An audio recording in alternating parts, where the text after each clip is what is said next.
This is a PC that I picked up on Freecycle or Freegal, one of those sites. It looks like a kind of generic case, quite a nice style to it. I don't know if it works or not, but let's have a look. It's got a range of it's very reflective. I'm not really a fan of how reflective it is. But it's got a range of sort of different events on the side. Let's take this off. You can have a look at the back as well. It looks like it might have been stored in a garage. It's an old PC, which is why they were getting rid of it. Let's take this side panel off. I don't know what's inside. This is the sort of insides. And wow, that is dusty. That is really dusty. But that heatsink and fan, it is clogged up. It does not want to spin smoothly. That is a big board. Look at that. There's your standard IDE connections here. 2 drives are connected. And then there's 4 additional IDE connections down there. I've never seen that before. It's got a high point chip there. We'll have to take this out and have a proper look at it. I'm seeing an interesting power supply with kind of, are these custom cable wraps? You don't see that very often. Another one there. Yeah, it looks like there's a custom cable wrap on this. I can't see what the power supply is. I would guess this is probably one of those MX 5200 sound card. Could be useful. Oh, look. The back plate is here. And should be there, but is here. So it's good that that is included. There's no drives. The drivers have been taken out. You can see on some of these old cases, you get the full length 4 drives. So you could have 1, 2, 3, 4, 5, 6, maybe 7 drives in this if you wanted. Lots of optical drives as well. And that heatsink, I've never seen anything like that. It's got AK826 on the side. So is that an Akasa heatsink? And I'll show you the back. I put sellotape on the feet so that it might slide around easier, but it's not really working. Got a lot of USB on this, 2 firewire, optical, a slightly damaged audio connection, network, and more USB. That's the graphics card, sound card, and a network card. I don't remember that. Oh yeah, it's quite small. Some random tape. The power supply with a switch. It's even got the actual 230 110 volt switch there. Often that's covered up to stop people accidentally switching it. But let's take this power supply out and have a look what that is. Do you want to check it to see if it works? Maybe we do that first. No, because it's connected to the motherboard. I'll just take it out and have a look what it is. So I've unscrewed the power supply. Oh, FSP group. Here we go. 250.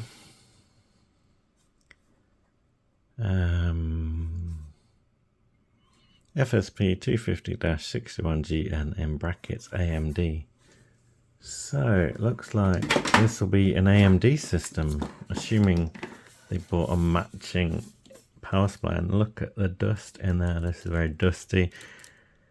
And the fan at the back is very dusty.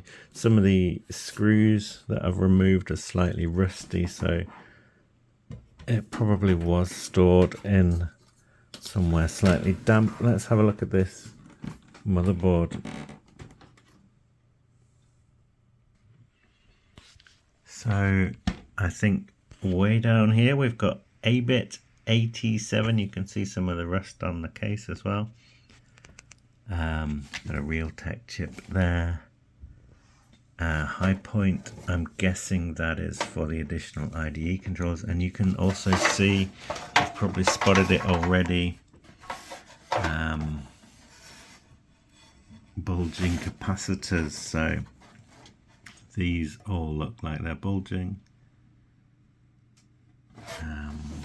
Here's a better view of the label, and then there's another floppy drive, or a floppy drive connector at the bottom. So the green capacitors look okay, the black capacitors look like they're leaking and bulging. There's quite a lot of green capacitors around. There's these large black capacitors there, and then there's some more at the back there that look like they're bulging as well. Let's have a look at this heatsink. Akasa AK826, quite a nice looking heatsink. It's probably got a copper core to it. This looks like this is custom perhaps, I'm not sure whether that is standard. And then we've got the graphics card. But yeah, I'll take these out, we can have a look. There's no memory. Perhaps this system started crashing and they maybe changed to a different system, but here you can sort of see this screw is slightly rusty.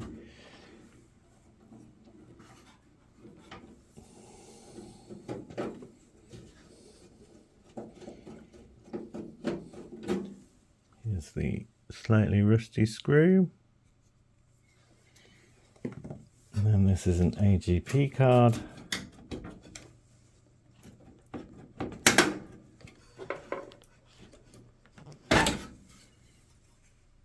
Looks pretty clean on that side.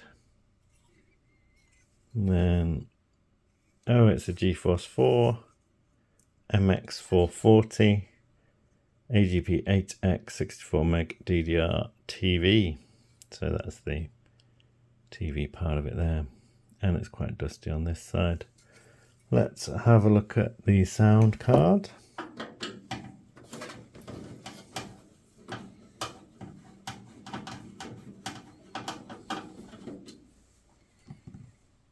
Oh, it looks like this little green capacitor's also bulging there. Oh, that is unfortunate. There's this one and this one as well, and maybe all of these others might have problems, but oh, there's a lot of capacitors on here. This is a Sound Blaster Live CT4670. That looks pretty nice. Let's make a nice sound card from maybe a different system. It's tricky really, knowing what to do with a system that has so many bulging capacitors. And then another network card at the bottom. It's got a built-in network card there, so I'm not sure why there's another one needed. And this one looks like it's also rusted a little bit at the bottom. And that's an Intel.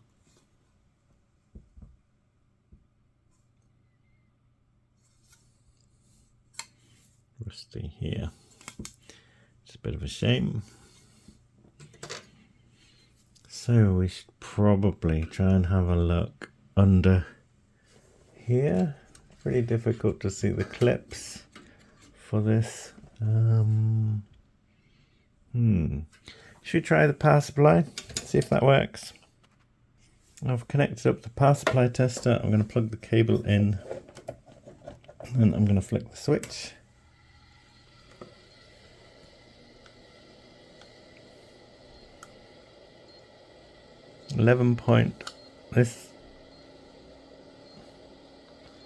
This seems pretty low on the 12 volt rail.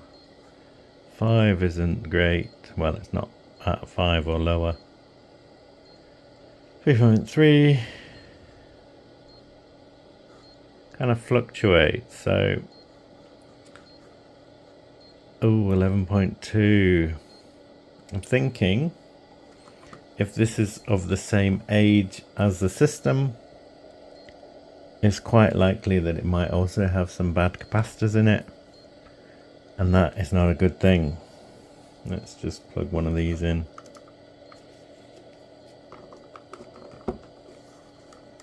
Yeah, that's just telling us that the 12 volt and the 5 volt on here exists basically. Doesn't have a power supply, a CPU connector or anything else that we could plug in here to test. Suppose we could test the floppy connector, but that wouldn't really tell us anything too interesting. 11.2. Yeah, not looking particularly healthy, this. So I think that is most likely e-waste. Okay, so I think I will quickly put this graphics card back in and put some memory in and see if we can get some... This doesn't want to go in. This is awkward. Oh, the memory is in the way. Put some memory in, got some DDR RAM here, and see if this posts. Although I do need to fix that fan.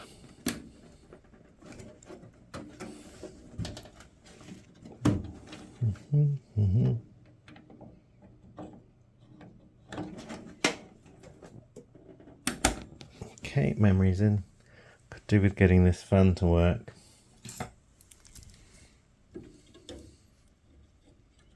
What an odd design of a fan. It's kind of like the plastic, it's got a plastic ring around it that moves. So there's probably a bunch of dust under this metal surround. Wonder if it will spin if we try and power it on.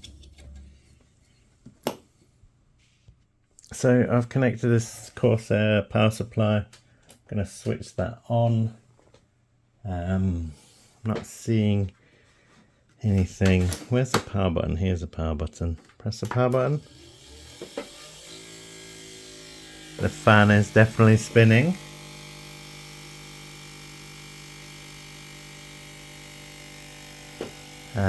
I've connected this monitor.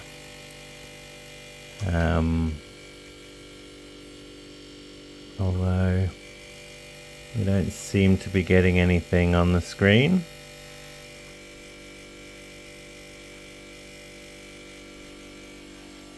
I've got a light up here.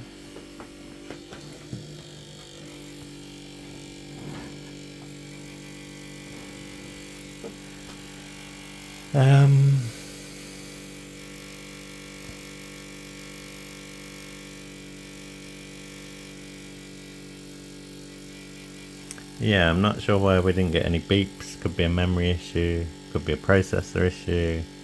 Let's switch that off.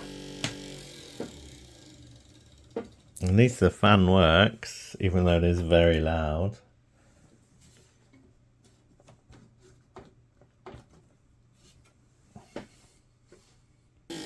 Okay, so it has posted.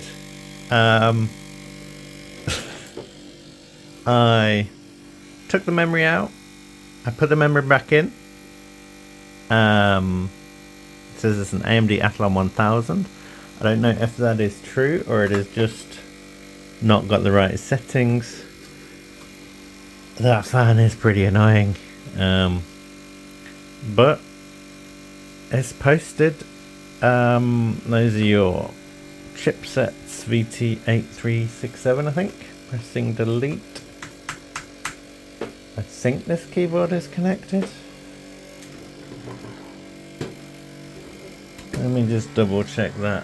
So yeah, that noise is super annoying. Let's just have a look at the health status. So temperature of the CPU is currently okay. The fan, it says, is running at 5,000 RPM. I might just get a different fan and plug that in. Yeah, that's what I'm going to do. So I've got a different fan. It's probably not going to be doing a good enough job of cooling the processor. Now that it's posted though, that lets us know that the graphics card works, the processor works, the memory works, and the motherboard works. But of course, the problem with the motherboard is all of the bad capacitors. So it's not really a system I'm gonna be able to use properly until all of those capacitors have been repaired. So I think, considering the age of this motherboard, there's a little LED down here. There's another one underneath, a little green one. I think I should strip this down, clean it up, and probably sell this, put this on eBay, so that someone else, if they want to, can restore this. Yeah, it's not... I have done capacitors before, but just a small amount. This is a lot of capacitors, and for me, time-wise, it's not really kind of my thing. I've got another Athlon system that I use that I quite like, so I don't really need this, but I think it'd be a good idea to let someone else restore this if they want to. But yeah, let's have a look at what the processor is, and that'll be kind of quite interesting, I think. Again, these kind of, oh look, they've got a mix of screws in this, so there's these kind of compact system style screws there. There's a Phillips back there. Yeah, there's another compact there. That's a little bit of a shame. But yeah, it's definitely in need of some cleanup, and if we can have a look at the processor, that'll be something to look at. It's only got one of the pins connected, which is a shame. Some of the later heatsink designs for this kind of stuff would have 3 different connection points. A little bit squishy, but you know, worn away. Not copper, just a aluminium heatsink and a strange sort of fan design with a mix of screws, but I quite like that heatsink. That's pretty cool. But it was these kind of, there's more space around here for the heatsink and the CPU. Let's have a look if we can see what this is. Socket 462.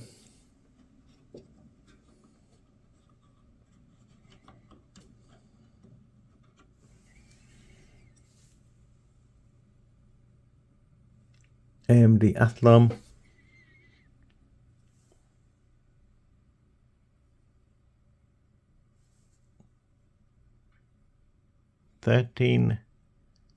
A1333. So 1.33 gigahertz perhaps.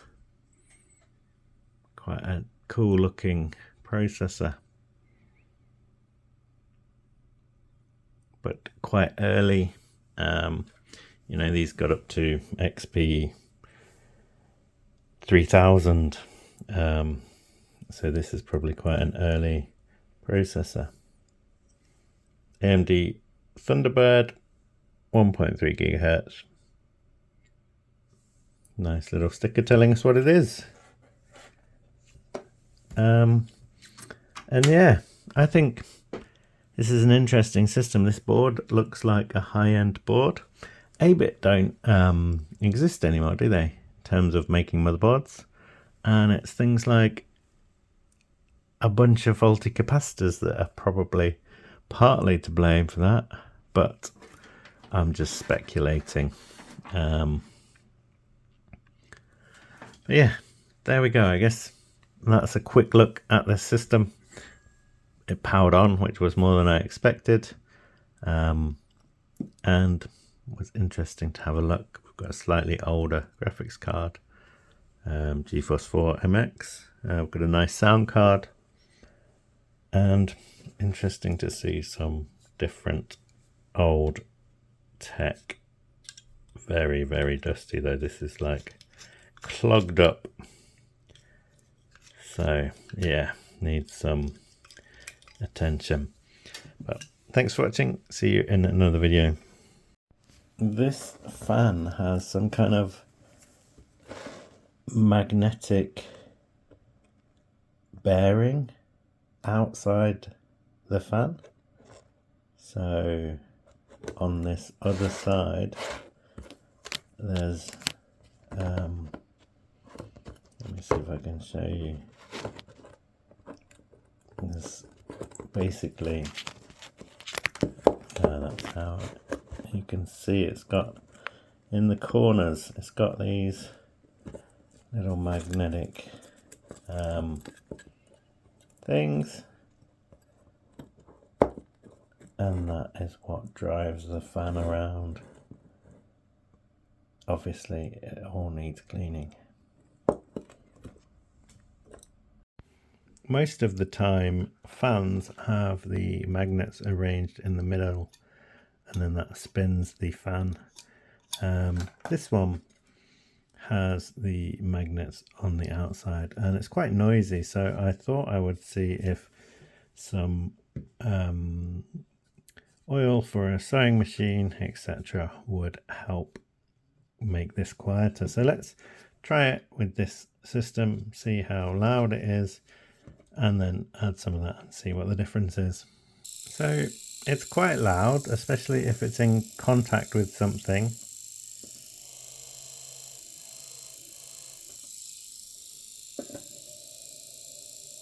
As you can hear.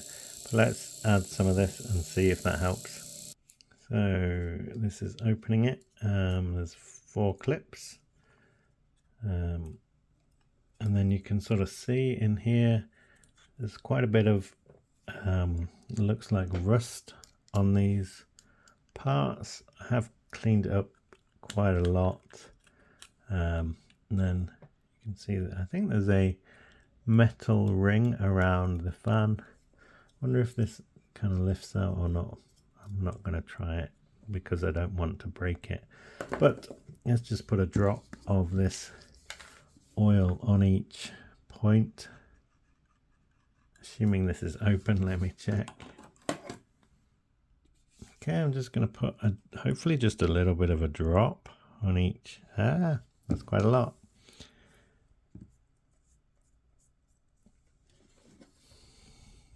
A large drop by the looks of things on each corner. That one is particularly rusty here.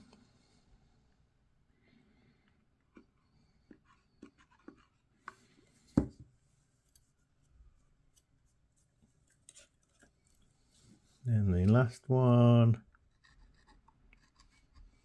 I'm going to wash my hands pretty much straight away, but let's put it back together. Should just go back in. These little wires are very fiddly.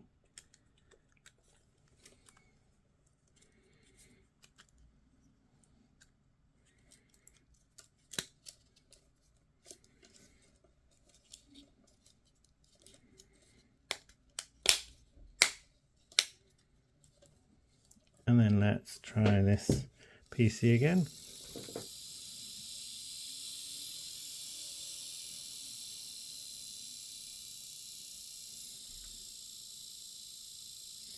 Not sure if that's actually made much difference.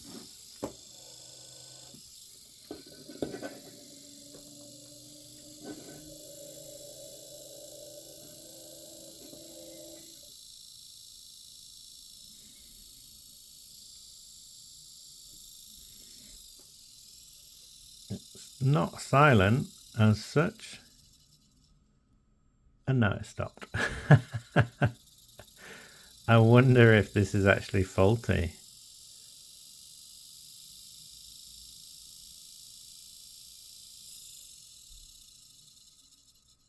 Doesn't like being moved. Oh dear, that is a shame.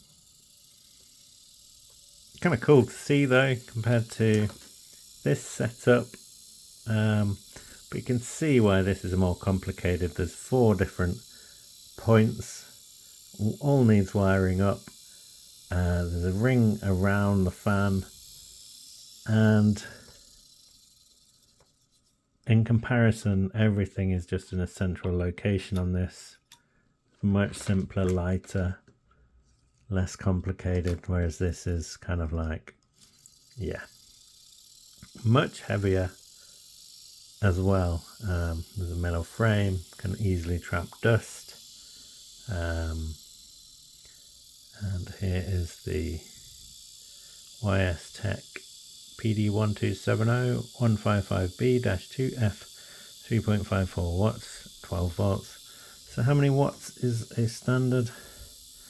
This doesn't have the watts, it just has the amps. About 12 volts, 0.14 amps, so probably less power used by this fan in comparison. Anyway, if you've got this far, thank you for watching.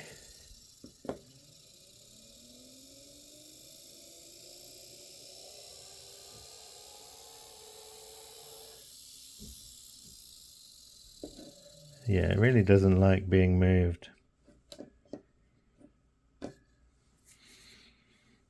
See you in another video. Bye. It does look pretty cool on this heatsink though. Even though this is normally passively cooled and doesn't need a fan on it, does kind of match. I do quite like the look of that. This is the original heatsink, still needs some cleaning. It's back on the heatsink after I've cleaned the heatsink, and the noise is really annoying.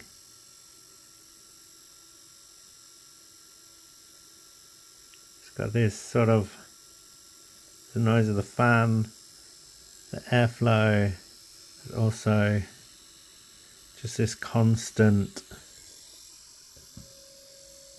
When it's placed down, the noise is worse, but there's a kind of constant noise that just doesn't go away. Still very cool, but not something I'm really going to want to use considering the noise it makes.